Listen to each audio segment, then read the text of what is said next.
Molo Sanbonani, hello, how's it? Welcome to another episode of the Big Daddy Liberty Show, Late Nights with BDL. I hope you guys have had a fantastic weekend.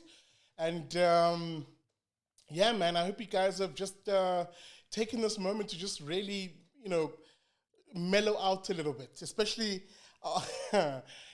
after a, let's call it an interesting weekend of again, the political shenanigans that define our politics and define this country, really. I'm going to give it a moment just to allow some people to join the stream. I know some people might be coming from their other favorite YouTubers or maybe watching their favorite Sunday night programming.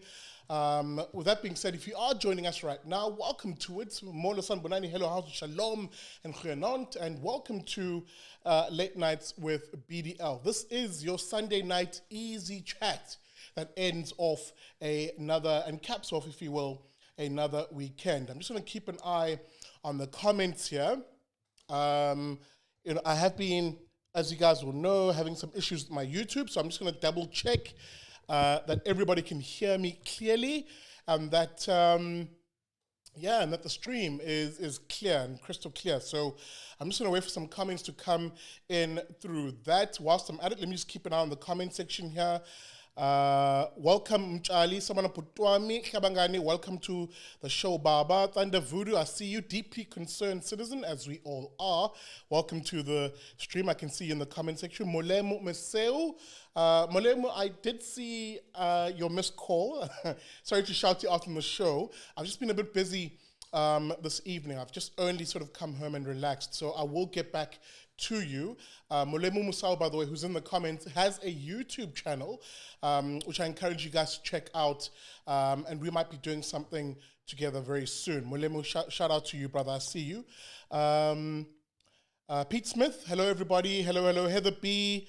And G Falcon, hi, guys. I see you. So let me just double check again. Heather B saying that sound is perfect. Okay, excellent, guys. Excellent. That is what I like to hear. With that being said, again, a very nice warm welcome to everybody. Grab some coffee, guys.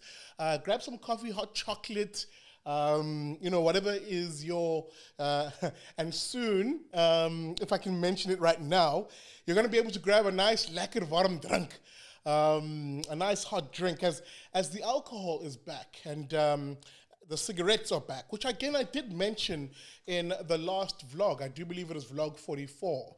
Or was it 43, when we discussed this, which at the time, it was a breaking news article from one of the newspapers here in South Africa, basically mentioning how last weekend, the state held its usual National Coronavirus Command Center and JSID meetings, all these sort of acronyms in the state. But the big thing in that meeting was that, all the stakeholders in the state were effectively saying, you know what, we are unable to justify this lockdown and the rationale for it to the stakeholders within our department. So, something like health and the Department of Tourism and, all the other departments basically said, hey man, this is to the president, of course, at this meeting, you've actually got to ease this lockdown and get rid of the arbitrary restrictions on alcohol and tobacco, because there simply is no justification in it. That tells you everything you need to know, I argued in that vlog, about the political pressure in amongst the governance pressure that the ANC was feeling. So I'm not surprised at the announcement, obviously, yesterday that President Ramaphosa then makes. What I am annoyed by, and what I am annoyed by, and what I am hoping annoyed you too, is the tone that was taken by President Ramaphosa yesterday, an almost jubilant victory tone. We've made it. He implied. It was only the ingenuity of the state and us in government, with you, the citizenry, in mind, that saw us now successfully ease us into level 2, blah blah blah. Can I remind every single one of you on the stream of something? There is no scientific basis for the lockdown and the various levels. For those of us who maybe initially supported the lockdown, for those of us who maybe even argued that a phased leveling approach to ending the lockdown is a rational approach, let me take this opportunity to say I was wrong. Again, it's not that I made this argument in any great detail, but I made it nonetheless initially thinking that, maybe this is a way in which the state should be handling COVID-19. The facts and the data are now absolutely crystal clear that in addition to there being no scientific basis for the lockdown and the various levels of lockdown or the efficacy of said lockdown, there is also no rational governance basis for a lot of the irrational decisions that have been made by the state, whether it's the curfew, which continues to be in place. I mean, it's currently 9 p.m. here in South Africa, Central Africa time. For those who may be part of the international audience and may not know, South Africa literally has a curfew now that has been imposed under the threat of violence by the state every evening from 10 p.m. to 3 a.m. in the mornings. There is no scientific basis for it. Like, what? Is COVID-19 sitting on some dark street alley corner right now going, yeah, I'm going to watch that time because once it's 10 p.m., ooh, I'm about to go out and get everybody. Like, it's I make fun of it, but really, the rationale being employed by politicians is one which actually hinges on the idea or hinges on the assumption that you and I are complete idiots. That is actually the rationale of the ANC at this point in government. It hinges upon the idea that you and I are complete idiots and that we will not question power and that we will not question their diktats as the state. And as I've been alluding in my social media, as I've been alluding on Facebook and on Twitter, it might be time for me to actually launch a just say no to, a hashtag, just say no to politicians campaign. It might actually be time for something like that, where in addition to the groundwork that I'm doing, maybe one of the messages I really should be inspiring and encouraging in communities is that people's power is much more important than political and state power. And that you as an individual, you as families in society, communities, you can actually just say no to a politician. Food for thought on that one. And I'm going to have a show on this one. And I'm going to take these ideas and this idea out into communities. And I'm going to bring it to you on the show in short, bite-sized vlogs, if you will, of me engaging with the public. Because one of the messages I think I really need to encourage as part of a civic duty, a part of a civic education, if you will, is teaching people that actually you can, as a citizen, just say no to a politician. Food for thought on that one. Food for thought on that one. Guys, welcome to it. Welcome to it. I'm going to have my guest on in about 3-4 minutes or so. I'm going to be in conversation, of course, with Debbie Els, who is... I'll call her a political and social activist, really. Someone who's been at the forefront of the Stop Farm Murders movement and lobby in South Africa. Someone who really assisted with getting this message, a critically important message in this country, out into the international sphere so that there was international focus on what is happening to citizens who live in rural parts of this country. Someone who actually, rightly so, by the way, brought attention to not only the spate and the incidents of murder that happen in farming communities, but also the nature of it. The nature of it. To say that, South Africa generally as a whole is a violent society and crime happens everywhere. We all admit this, we all concede this. But there is something to be said about the nature of the violence and the violent nature sometimes of the murders that happen in our farming communities and small holdings across the country. And what makes it spectacularly frustrating for those of us who care about human rights, for those of us who care about other people and families, is that we're watching the political elites, at least initially, doing all sorts of mental gymnastics to try and convince themselves and their audience that no, they'll say, farm murders are not happening, or they're not a special category of crime, or as Cyril Ramaphosa once said at an international gallery, an international audience, I think it was at Davos, when he was asked the question, oh no, he said, these farm murders they're not happening. They're a figment, effectively, he suggested, of our imagination. Guys, No. There is something fundamentally wrong with your society's politics if we cannot even agree on basic facts. If you have a situation where there is a proportion of people who are invested in downplaying the suffering of someone else simply because that someone else is politically someone who they don't like. Because there's a lot of things that feed into this farm murders spectacle, or spectre rather. It's not a spectacle, but it's a spectre. There's a lot of things that feed into it. Politics plays a hand. Racism, as in racism against minorities, that also plays a hand. Opportunistic crime, and very violent crime at that, also plays a hand. All of these things come together. But unfortunately, the moment you talk about farm murders in this country, everybody goes into their little hookies. You have the one side, the white genocide type,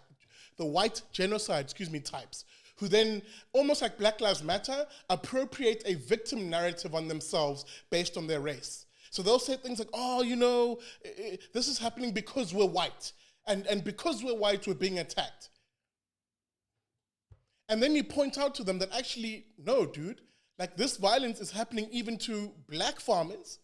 It might not be getting the sort of coverage and the emotional coverage that, you know, the incidents of brutality that happen to white farmers get, but it's happening to anybody who really is quite successful and happens to be vulnerable in rural parts of South Africa. It's happening. It is happening. I mean, I was just chatting to a guy online, and we're talking about the 30 black farmers in KZN who've effectively had farm attacks and murders happen on there, but you won't see that in the mainstream media. And then you have the other side of the argument. You know, the sort of the wannabe radical lefty black who talks about, oh, land redistribution, or rather, not redistribution, but talks about land expropriation without compensation, who then makes the asinine argument that, yeah, you know, this is happening because those white farmers, he'll say, are not giving the land back. They're not accepting our attempts to steal the land. That's why this is happening to them. Really? Really? You would take pride as a person like that in the idea that a fellow South African is being butchered, tortured, literally at times burnt with boiling water. Like you're taking pride in that level of violence simply because you have a political difference with someone? Guys, there is something fundamentally corrupt about this entire conversation of farm murders. A conversation that we as a society really should be having and taking very seriously, and putting forward actual interventions that protect farmers and really protect our rural communities. But it gets lost in these different hookies, these different sides that people fight. So that's why I wanted to have a chat with Debbie Els, because Debbie Els, you know, whatever anybody says about her, she's literally been at the forefront of not only bringing attention to this, but calling for action and even suggesting citizen action on this issue. So I wanted to have a chat with her, see what her thoughts are, and invite you, the viewer, to engage in this conversation. I will be keeping an eye on the comment section. But yeah, I've been waffling away here. Let me actually bring Debbie on. Remember, if you want to support the show, before I have Debbie on the show, if you want to support the work that I do, if you want to get involved, guys, you know, it's most of my work now is out and about in communities, injecting liberty ideas in there. And there's various means in which I'm doing this, but they all require and really hinge upon your support. And shout out to everybody who's already supporting me by as little as $1 a month via Patreon, or even donating directly via PayPal. All that information is in the link in the description. If you want to support the work that I do, please go ahead and support your favorite fat boy. Guys, with that being said, before I bring on the guest once again, hit the like button, share the stream. Tell your friends to join us. We're about to have a nice conversation, a Sunday evening conversation, as I bring my guest on. After this short break, guys, I commenced that conversation with Debbie Els, who is a social activist, really a political activist, and one of the leading voices in the hashtag Stop Farm Murders lobby in this country. So I'm going to see you guys after this short message, and we'll have that conversation with Debbie Els.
All right, guys. Thank you for that little break, and we're back. As I mentioned before the break, we're going to have a 40-minute conversation with Debbie Els, someone who I recently got to meet for the first time last week, and we had a nice chat about all the sort of issues that really we actually find common ground on, issues that really resonate with us on a personal level in our various forms of activism. Let me bring her on screen. She is joining me now via Skype. Debbie Els is on the screen now. Debbie, good evening, and how are you doing? Hi, good evening, everybody. Good evening to your listeners. Thanks for the invite. Fantastic, Debbie. It's so good to have you on the show. Maybe just before I commence, because YouTube is being a bit of a chop to me. That's the most polite word I could find. Guys, can I just have one more confirmation, please, just about the sound levels for both Debbie and I? But with that being said, Debbie, welcome to the show, Late Nights with Big Daddy Liberty. This is the show really where we have an easy Sunday evening chat, something to cap off the weekend, really, with, especially given the sort of shenanigans and the news week that we had in the week and over the weekend. Let me begin, I suppose, with the most interesting and topical stuff. The lockdown we heard yesterday from our beloved president has gone down to level 2. Just your thoughts on all of that? You know what? I'm rather not going to comment on that because, my feelings towards the president's speech yesterday. It was like dangling a carrot in front of the population now and saying, I'm going to give you your alcohol and your cigarettes and just forget about the corruption for now, please. Just leave us alone. Let us just carry on looting the little bit more that is there. So, I'm not going to comment on that one. And again, I think your instinct is absolutely correct, and I mentioned this yesterday on my social media. I was like, guys, this is nothing to celebrate. These people have done nothing aside from giving you what were already your rights, your human rights. Exactly. And number 2, as you rightly said, Debbie, this is a form of distraction and misdirection. It's this whole thing of, if we just keep them boozed up and lick it up and give them their cigarettes, then they'll forget about the 500 billion rand that just suddenly disappeared into thin air.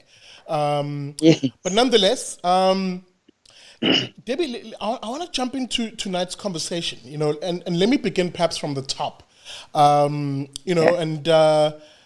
who is Debbie Els? Tell us a bit about yourself. How did you come to be this voice, if you will, of social activism in South Africa? Okay, firstly, Debbie Els is no hero and no god. So I'm just me. And the whole thing that inspired me and to go forward with this was the farm murders. And, to get the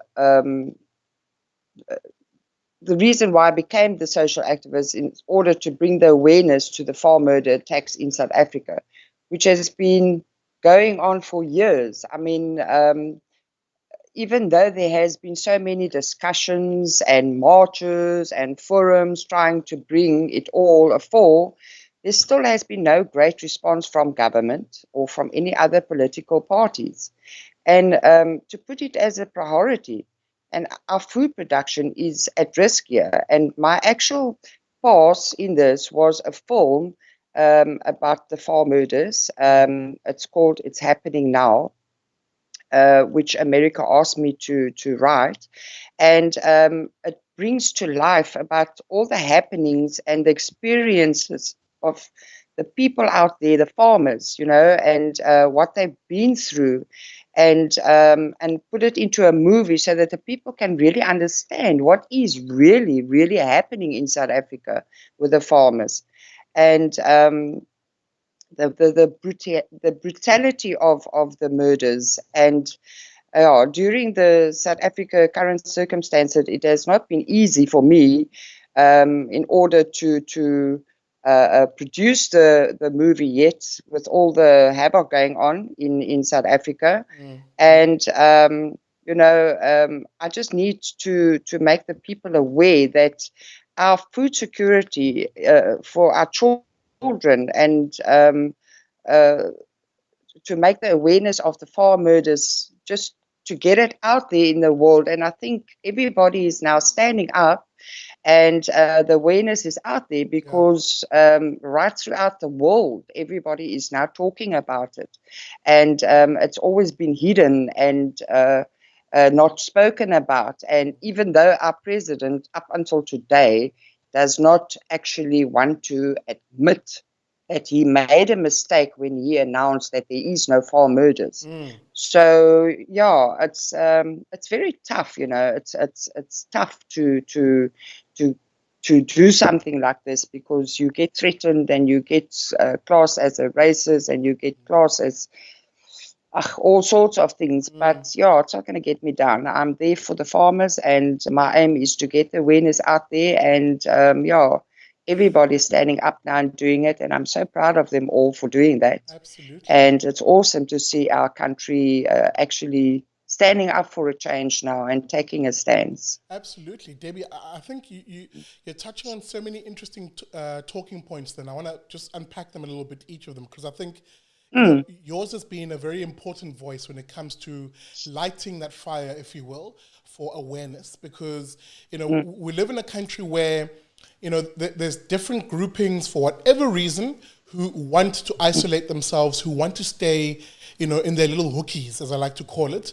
Yes. Where each grouping, you know, shouts and gnashes their teeth, even though at times we may even agree on on many issues. So let me maybe just, you know, I want to get your view on this, you know, because I think you've been someone who, you know, has who's literally run the gauntlet of not only insults, but name calling, threats, as you mentioned. You know, Debbie, we live in a country where, and I said it before I brought you on air, we live in a country where there's been two groupings in particular, and I've seen them on my social media feed, for example, when I talk about this issue. They're two sides of the same coin, really. The one side, I like to call them the sort of the ultra fringe on the one side, who will refuse to have the conversation about farm murders unless you say it is happening to whites and it is white genocide. There's one side, the fringe grouping, who say that. And, you know, they'll attack anybody who even voices support for this issue unless that person says, yeah, this is white genocide. And then you have the other side, also fringe, you know, and they're often made up, unfortunately, of, you know, the sort of radical, ultra-lefty type blacks, you know, the EFF, ANC, you know, and I mentioned their race because they themselves trade on their race. So they'll say something like, you know, I'm a proud black nationalist, communist, and I believe we need to expropriate the land. And expropriating land means, in their view, taking land from, specifically, they will argue, white farmers in order to redistribute it into the hands of the state. You have these two sides, Debbie, of these fringe groups, and all the way in the middle, far from both sides, all the way in the middle, are ordinary, peace-loving, God-fearing South Africans who recognize that farm murders is a massive issue because farm murders are happening, period. In other words, they don't have to filter it through race. They don't have to filter it through a political agenda. They look at farmers and they think, oh, here, these are families. These are fathers of households, you know, that are being broken up in the most violent of ways. Do you want to maybe talk about your experiences with these two groups? Have you been the subject of assault or slander by them? Oh, yes, I have been called so many names, and you know, it's actually, it saddens me that there are still people out there that is thriving on dividing our nation, and they don't.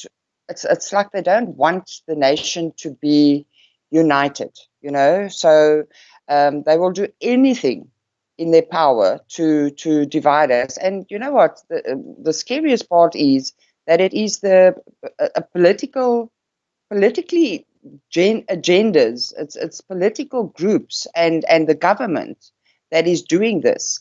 And like farm murders is not a racist thing out there. It is. There's no genocide.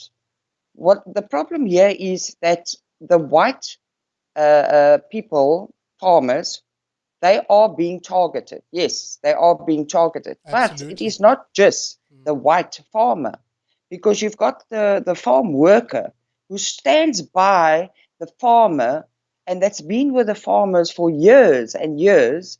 They're also getting murdered. That's right. Their kids are also getting raped. They're also getting brutally murdered.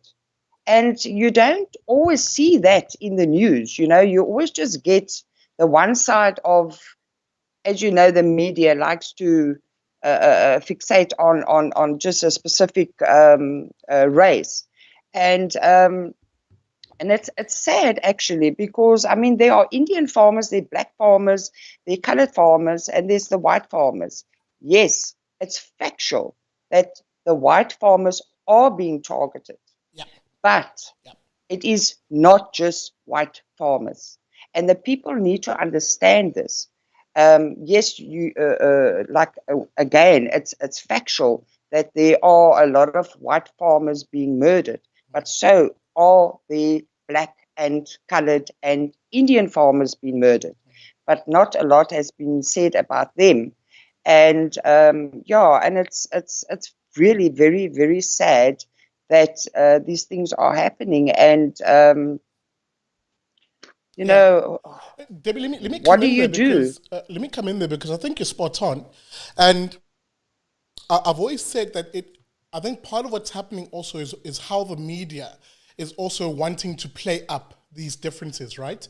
So they'll purposefully Correct. not say or tell the tale of the black farmers and really the farm laborers who are subjected to similar forms of violence because they're trying to stoke up the idea that it is only white, or excuse me, they're trying to stoke up and play the stereotype that it is only white people who are farmers in this country, which of course feeds the narrative, the racist narrative, by the land expropriation types, right? Remember, the whole basis Yes. of their argument is, oh, the land is in the hands of the whites. And because it's in the hands of the whites, we need to expropriate it from them to give it to blacks. So I do think there is an agenda in that regard. Absolutely. A racist and really a racial one against white farmers that feeds into then what also plays out to be the violence in these parts of the world. And I agree. A lot of the violence is disproportionately happening to white farmers. But I want to move us beyond this, Debbie, because I know there's some other things you're involved in, but maybe just two more quick issues on this farm issue. And I'm seeing it some of in the comments, because I did tell the viewers that they'll be a part of the show. So I'm going to bring some of these comments on. If you're joining us, welcome to the Big Daddy Liberty Show Late Nights with BDL. I'm in conversation with Debbie Els, a social activist, really, and a political activist, better known for her Stop Farm Murders lobby work. She's been one of the more vocal and pioneering voices in that. She's joining me tonight for a nice Sunday evening chat. Guys, I'm going to go into the comments here. And yeah, look, again, sorry, I saw one which was very important, but because I wanted you to like nip it in the bud. I can't find the name now, but the comment was basically along the lines of, even as Debbie says this now, they're probably going to call her a sellout because they'll say she is colored. Debbie, again, the obsession with race in this country. Do you want to address that? Are you a racist colored, Debbie, that just hates whites or whatever the case may be? Are you even colored, Debbie? Like, No, I'm actually white, and my daughter is married to a colored, and I've got beautiful colored grandchildren. I'm far from a racist. All I'm trying to do is unite South Africa. absolutely. And if that makes me a racist, then so be it. But, the people's mindsets in South Africa needs to change drastically, because how on earth are we going to be able to move forward if we can't even get past this racist issue and this hatred? For me, it's more hatred. It's not about race anymore. It's more hatred. And it's sad, how do you get the people's mindsets right? Absolutely. you know, what do you do? What more do you need to do? And yeah, call me a salad if you want to call me a salad. If I'm a salad because I'm standing up for the farmers, you have no idea what I see and what I hear. The elderly people, the vulnerable people that has got no protection on farms, that's legs get hacked off and they get boiled. 94-year-old ladies get, elderly ladies get raped at their age. Crazy. Who does this? That's crazy. This is criminal. This is terrorist acts. These are not racism acts. These are blatantly criminal, terrorist acts. It's pure evil, So, Debbie. And you know, I really want to jump in there because you're absolutely spot on. It's actually pure evil, unfiltered evil. And it is. again, people get really upset with me too when I say that, you know, I'm not going to waste time, you know, debating the people who are dead set on making this a race issue on whatever side, whether it's that ultra lefty type side that I spoke of, or even the fringe hashtag white genocide types. I'm not going to waste my time debating these people. No. What I'm going to do is I'm going to look at what the reality is and what we can do to assist our farming communities, to assist. And you rightly mentioning it, that it's a lot of elderly people too who are on these farms. I mean, the average age of farmers in this country has gone up. It's now sitting at around 62, 63. Yeah. The average age of our farmers. I'm going to bring in one more question, Debbie, from Heather B. Yes. And then I'm going to wrap this section up by saying, what can we do to protect our farmers, and what more sort of advocacy work, and really what action can we take? But Heather B says, hi, Big Daddy, has Debbie got a crowdfunding page for the movie or documentary? And do you want to tell us a bit more about the movie? Like, what can we do maybe to support it? Yes, I do have it's not a crowdfund, it's a backer buddy. But I don't want to concentrate on the movie as such now. I need to stay focused on my mission now, and that is to help the farmers out there, and to try and find solutions to help the farmers out there, the vulnerable. And because government is not doing anything, as everybody knows. So, you know, we need to all put heads together and come up with solutions and help these people. They are our food, you know, and we drastically need to stop this because it's getting worse and it's getting more brutal, and and I mean the kids are even getting involved now. I mean, who rapes a child? What has that now got to do with farm murders? You know what I'm saying? So we I agree. Okay, Debs, I want to try and move us on here because I really wanted to get to this part, because I think it's often the missing link in the conversation around farm murders generally, which is, what do we do, right? What do we do about this? Because it's a clear and present danger. It's here. And it's affecting, as you rightly said, disproportionately, you know, older farmers in this country because they're more vulnerable, right? I mean, you have a situation where farming families become a little older, you know, maybe their kids, their sons are no longer on the farm because they've moved on or whatever the case may be. And these elderly couples are finding themselves alone on these farms, and more vulnerable. What do we do? So I've said on my show that, and I'm unashamed in saying this, it is really time for us to arm up as citizens. It is time that we arm up as citizens. I'm not going to be apologetic. I'm not going to pretend. I want a situation where farmers in this country are very well armed, but more importantly, and I want you to speak to this, they must be organized, Debbie. There must be unity of purpose, and they must be organized. Debbie, do you want to maybe speak to these points? Yeah, sure. By all means, you know, every citizen in South Africa should be armed. It's vitally important. I mean, your life is not worth even 10 Rand out there. And if you are not armed, and if you can't arm yourself, then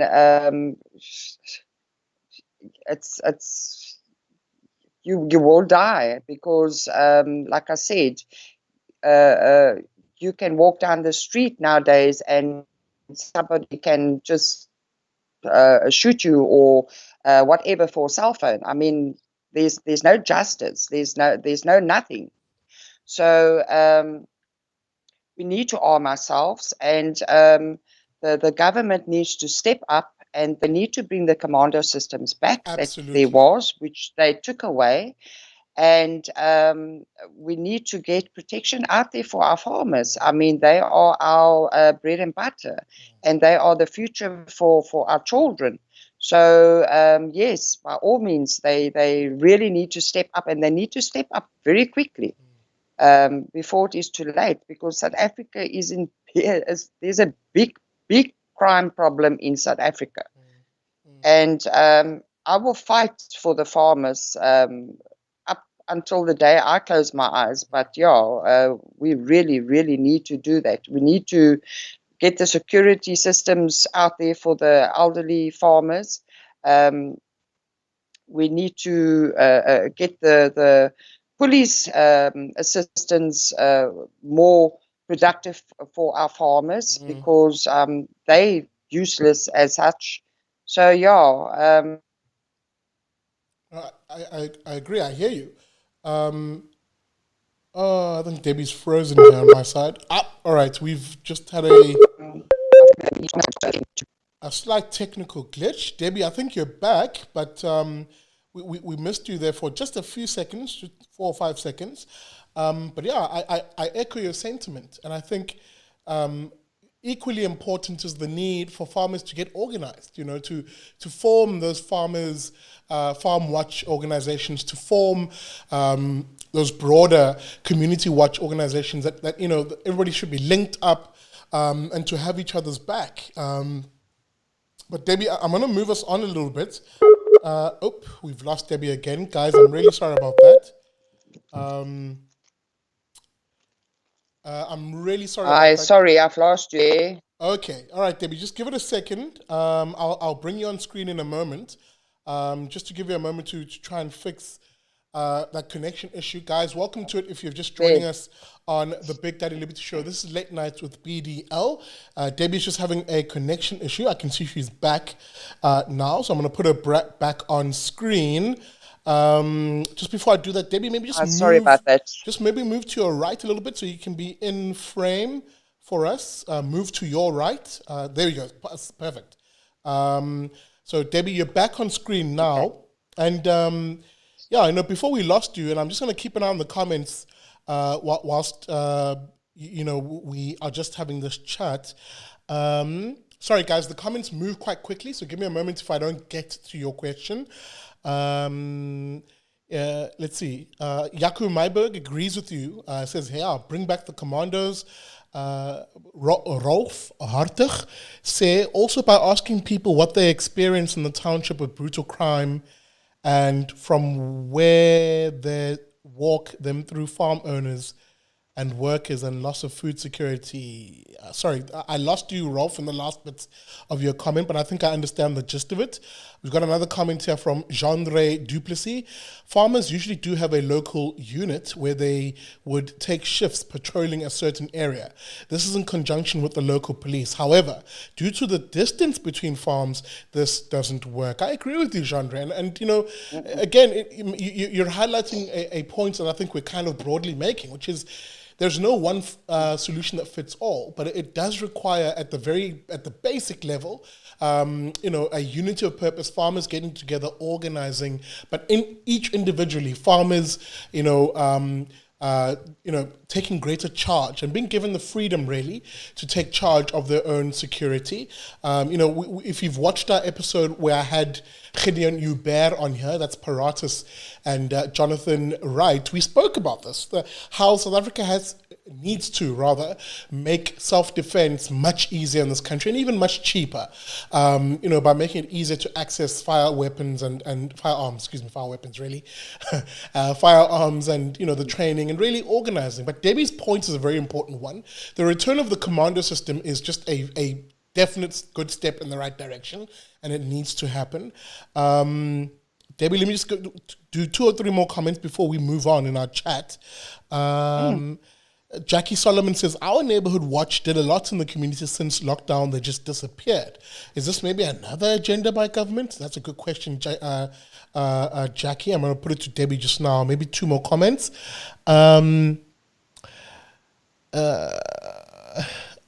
Okay, there's one that's hidden now. I'm just not...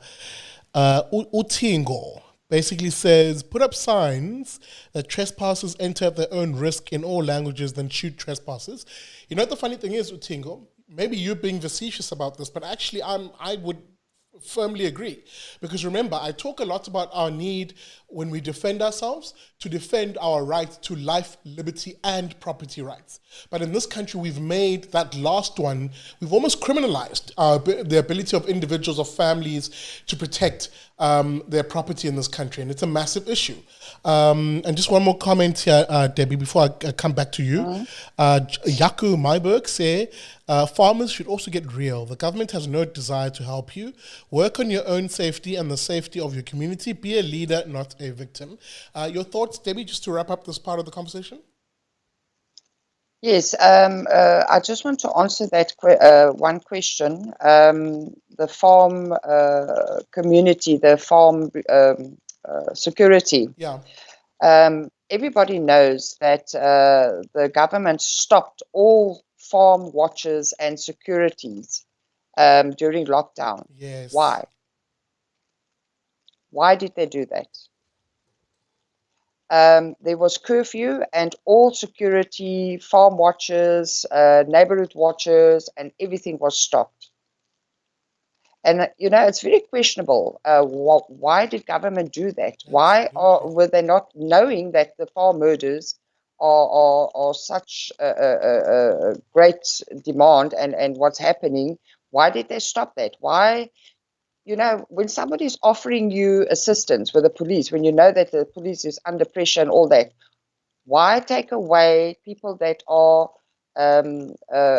willing to help the farmers? Take away their power. Why are they not allowed to help the farmers? Absolutely. So everything is always questionable for me, you know, when things like this happen. And yeah, as I say, the farmers should, they are now, they have become very good in this by protecting themselves now, their homes, and everybody's helping each other and arming themselves. And but it's not enough. They need the intervention of government. And unfortunately, government is not doing jack. So what do? You know, you need to get it out there. You need to have a government accountable for every murder that's actually taken place. Absolutely. Because they are there supposed to be to protect the nation and the people of South Africa, and they are not doing that. Absolutely. So, you know, they've got blood on their hands, and they should all be held accountable for every murder that has taken place in South Africa. Absolutely. It doesn't matter where it is, on the farms or the woman that's been raped, the kids, or anybody that has been murdered. I blame the government for it. Absolutely, Debbie. And I think maybe as a final question from my side, before I really hand it over to the viewers, when we spoke, Debbie, I mentioned to you that I think your voice transcends, in terms of its value, its power, its efficacy, really.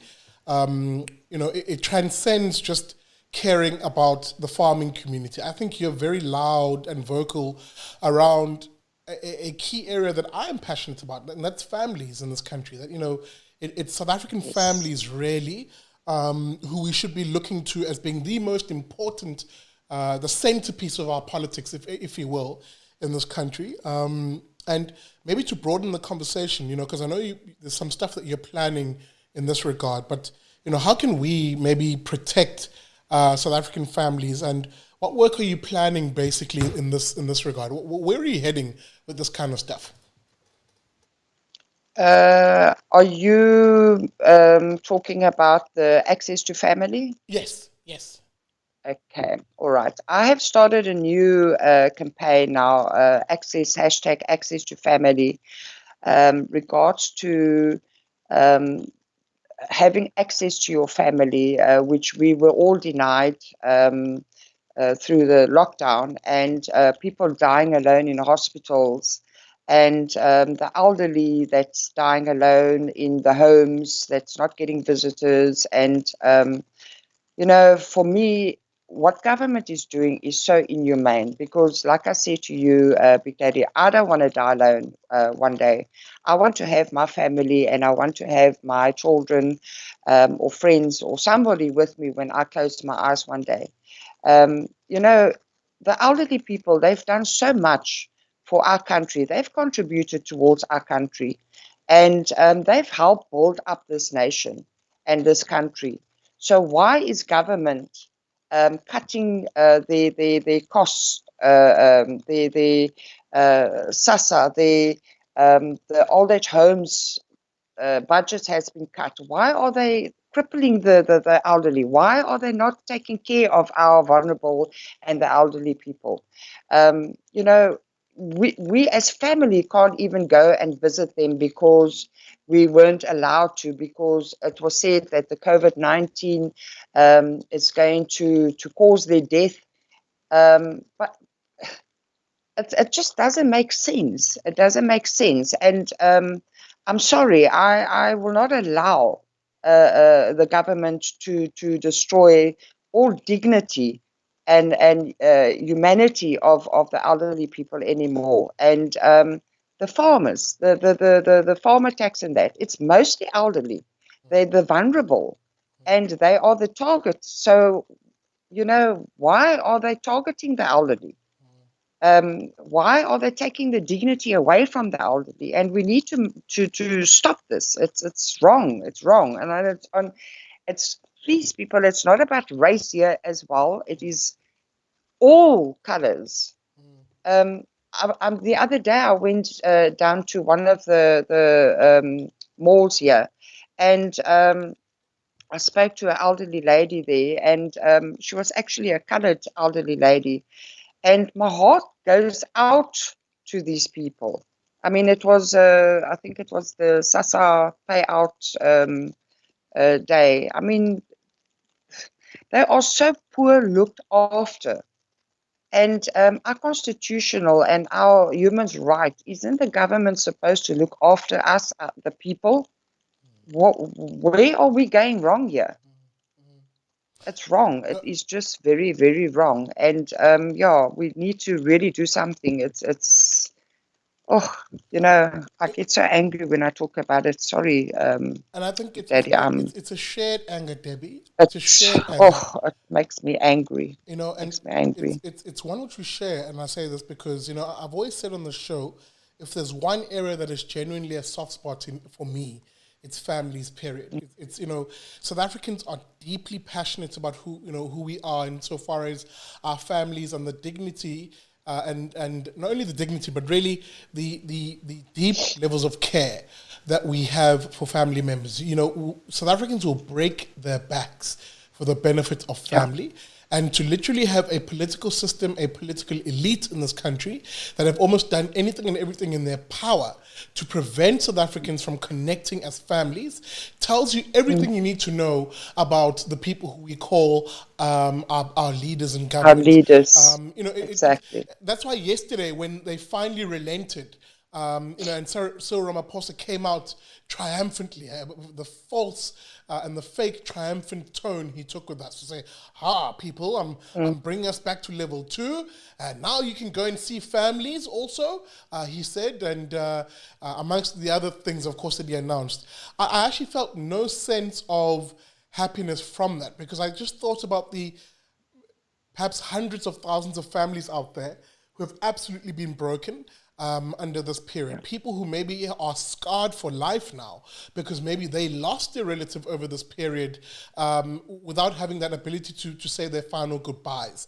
And from a cultural, whether you look at it from a cultural perspective or a religious perspective, that the dignity we emphasize as families of being able to be around each other, especially in final moments, for instance, there's no words I can use to describe the importance of it and why I think your campaign is a critically important one. From maybe as a final question, before I really open it up here, in the last sort of 8 minutes that we have, what do you have in mind for this campaign? Just to sort of give the viewers a taste of what you might be thinking, and obviously they'll follow you and see more once you reveal more. Well, the Access to Family campaign, and we need to go and help the elderly people out there. I don't know if anybody has ever taken time to go and visit some old age homes, to go and see what it looks like inside there, to go and see how the people are treated, to see what they are eating. It's Very bad. I can't even say it. It's just despicable.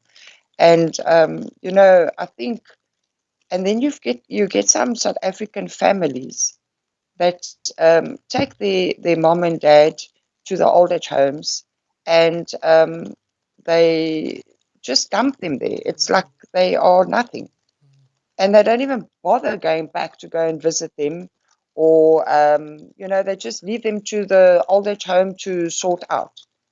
And then you get the ones that are really wanting, that they've got actually no, they can't look after them at home, so they do send them now to the old age homes to be looked after, pay a fortune, and then they get ill-treated. Do people understand what is going on in the old age homes? I don't think they do. And for just take one day or an hour out of a Saturday or a Sunday, and go and buy a box of chocolates or some sweeties or something, cookies or cakes or whatever, and just go and spend it with any random elderly person that's all alone in the old age homes. Just spend an hour of your time with them, just to show them your appreciation and your love. I mean, South Africa is a loving community. It's a loving nation. Why all this hatred? Why all this division? And maybe it's sad. It's so sad. In the final 3 minutes, I'm really pressed for time, Debbie, and I'm really sorry about that. But I want to get into some comments and questions here. Kiwi Ken, I like the name, is echoing your sentiments and says, the mistreatment of the elderly has happened worldwide, says Ken. For example, here in the UK, they were turned out of hospitals into their care homes without testing, and they died without being able to see family. That's absolutely appalling, Ken. Lorenza A says, the court said blocking people from visiting dying loved ones in hospital is invalid and unconstitutional. I'm not sure why hospitals are still not allowing visits. Molemu Moseu is saying, there's a responsibility on all of us to do what we can about this. With that, I ask, what do we non-farmers, this is about farming now, but what do we non-farmers do to fight this? Also, where do we get to educate ourselves and to keep informed on this matter? Molemo, I would actually quickly answer that by saying, follow guys like Debbie, online. I can name a few other names, and maybe what I'll do is in my social media feed, I'll push out some accounts that I look at, for example, on the issue of farm murders and just really what we can do as communities to fight back. Helen Duplessis Fra, where are the families of these elderly people? If you can just keep an eye on that one. Debbie, and I'll let you chime in just now, maybe just two more. Alice Pinto is saying, this is so true, Debbie. We have a lot to learn from the elderly. People need to remember we will all get old one day, absolutely. Exactly. Maybe that question then, Debbie, which is, if I can find it now, if you remember it. Helen Duplessis was saying, where are the families of these elderly people? Oh, you know what? If I get hold of these families of these elderly people that just leaves their mom or dad in an old age home and carry on with their lives as if they don't even have a mother and father. Sure. I say shame on you. Absolutely. Shame on you. It's crazy. Absolutely crazy. And with that, I have run out of time. Well, no, these late night chats, I should probably make them longer. I should stop waffling in the beginning so I can actually have more time with my guests. Debbie, let me thank you. And maybe even as I say that, Thank you. we met and we had a chat. In fact, the profile, the thumbnail of the show was when we actually met last week. I know there's quite a few campaigns that you're going to be involved with heading forward. I won't name any. I'll let you name the ones that you're involved in. And if you want people to be aware of them, what are they? The two that I am very close to heart with now is the Stop Farm Murders Attacks movement, and then the access to families, the elderly people. The other ones, the awareness is out there, and I'm quite happy with that. So I need to focus now on the elderly, and my focus is 100% with the farmers. And I won't stop until I have achieved what I want to achieve. Absolutely. So I just want to say thank you to everybody's support so far with my groups and contributions in that. I really do appreciate it from the bottom of my heart. And thank you to Big Daddy as well. I mean, he is flipping awesome. And thanks, I really, really appreciate everything that you are doing for our country as well. And I mean, we need more people like you in our country, hey. And I really take my hat off to you. Thank you, Big Daddy. Absolutely, Debbie. Thank you so much for thank you so much for being on the show. Of course, guys, this is not the last time you'll hear from Debbie. She's someone who I am in contact with. And, as and when things pop up, there'll even be scope for us collaborating on some issues, absolutely, and roping in people who want to do the groundwork. I've always said this before. I don't talk to people who are, it's all about just nice, flashy campaigns and, social media campaigns. Exactly. It's about people who actually do the groundwork, hard, everyday activism that brings people together on issues that we care about. So, Debbie, let me thank you. And just maybe as a final word, are there any social media platforms that you'd want people to find you on and join you on? Because I was struggling to find things that I can link you in the description on. Any social media that we can follow you on? I am on Twitter, and I am on Instagram, and I'm on Facebook. There is 3 one page and 3 groups. So just go look for Debbie Els. You'll find me. Perfect. All right. On that note, Debbie, thank you so much, and a blessed and good evening to you. Same to you guys. Be safe, eh? Just please take care. Absolutely. Thanks, Debbie. Bye-bye. All right. Thanks for having me. And that was Debbie Els, of course, who, again, someone who I think, is such an important voice in our country, regardless of where you stand, politically on issues. Debbie is just one of those people who says, you know what, for a moment, forget your little hooky and just unify on an issue. Fight it with a united front, and it's been spectacular to see, how people react so viscerally towards her. It's almost reminiscent of what I do sometimes, and these various interest groups who, for whatever reason, absolutely hate the idea of people actually standing together and fighting issues, whether it's the sheer abuse of our rural citizens in this country who are left to fend for themselves against violent crimes, or as she now says, with this new initiative that she's going to be taking on, which is access to families. The idea that, we have family members in this country who have been effectively locked out of each other and caring for each other.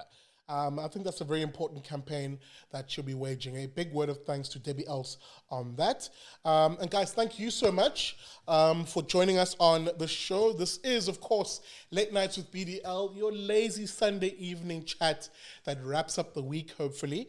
Remember, guys, remember, I'm seeing complaints about volume here. I hope you guys could hear the show. It's very disconcerting to hear, complaints about volume at this point of the show. But with that being said, guys, thank you so much. Remember, you can support the work of your favorite Fat Boy BDL by going to Patreon. The link is in the descriptor. Guys, as little as $1 a month will do it, and I'm always very grateful. Or you can find me on PayPal and donate directly there by just using one of my PayPal email address. It's Big Daddy Liberty ZA at gmail.com. Guys, do not send messages to that email address. That one is just for the PayPal account. If you want to get in contact with your favorite fat boy, BDL, then you can send me an email to my email address. And that's BDL at BigDaddyLibertyShow.com. Guys, a quick apology. I did say this week you might be able to call in to the show. That tech is not quite working where I want it to be. And maybe with that being said, there will be a number that you can now call me to get in touch with me, an actual cell phone number that you can call both as a studio number and generally a number for the show. So look forward to that. Information will come this week. So with that being said, thank you very much, everybody, for watching. And just a quick scan of the comments here. Here's a regular on my page. It's my K Lord. Blah, blah, blah, blah. I don't say his name, and he knows why I won't say his name if it is a he. He's saying, where are the details? I'm not sure what details you're talking about. My Claire. Yolanda van Veek, be safe, and all you precious people. Thank you very much, Yolanda. A blessed evening to you. Pierre Orban, I'm not hijacking you here, BDL, but March 1 million link up. March 1 million link up. Join forces. That's Pierre Orban. Pierre can clarify what he means there. Mr. Taylor, I would send 1,000 likes if I could. God bless you, BDL, Debbie, and all the others. Thank you very much. Heather B, thank you so much for being vocal on the show. Brilliant show. Thank you. Kermit GTT, your volume was way lower than Debbie's. I'm sorry about that. Yeah, Debbie, guys, YouTube is weird. Like, it won't save presettings for sound. So, even if I do testing beforehand, it's really weird. It's really weird. But it's always up to you guys just to let me know in the comments. I'll always keep an eye on that. Just 3 more comments, guys, before I go to bed. My husband visits, this is Carmen Paul. My husband still visits the old age home where his mom, was, even though she has passed. She passed away 3 years ago. And blessings to your husband, Carmen. That is absolutely fantastic work. Gabi, the sound was great. Thank you, BDL. Thank you, Rav. That's actually my rabbi. Thank you, Rav, for that. Molemo, thanks a lot. I see you. Ole Celebi, sound was fine. Thank you, Ole, and welcome.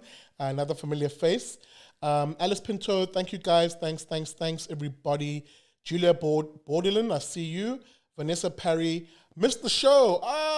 Well, it will be on here, of course, once I end the stream. And I'm going to put the video up on Facebook. So you can also check it out onto the Facebook page, Big Daddy Liberty page there. Luto, Possibility, Putti, hello. Thanks for the great show. Thank you. And last 2 comments, Johan Geldenay, excuse me. BDL, please stop calling yourself fat boy. If we removed your heart, you would weigh 20 kg. Oh, that's sweet. That's actually really sweet, dog. Thank you very much, Johan. Cheryl Poller, thank you. And Jean-Ray, thank you. Guys, thank you so much for watching. This has been Late Nights with BDL every Sunday at 9 p.m. I'll see you On Wednesday for the Big Daddy Liberty Show, I will have a very special guest on that show, someone who is going to provide hard analysis. I'm going back now to the hard analysis of where we are in terms of our politics and really the economy. I'm going to have a special guest from the Center for Risk Analysis, and we're going to have a fantastic chat. That's on Wednesday at 7 p.m. with David Ansara from the Center for Risk Analysis. Please do not miss that show. It'll give you a nice update as to where we are and what you should be doing to prepare. So with that being said, thank you so much, guys. And remember, as I always say at the end of every show, never trust a commie.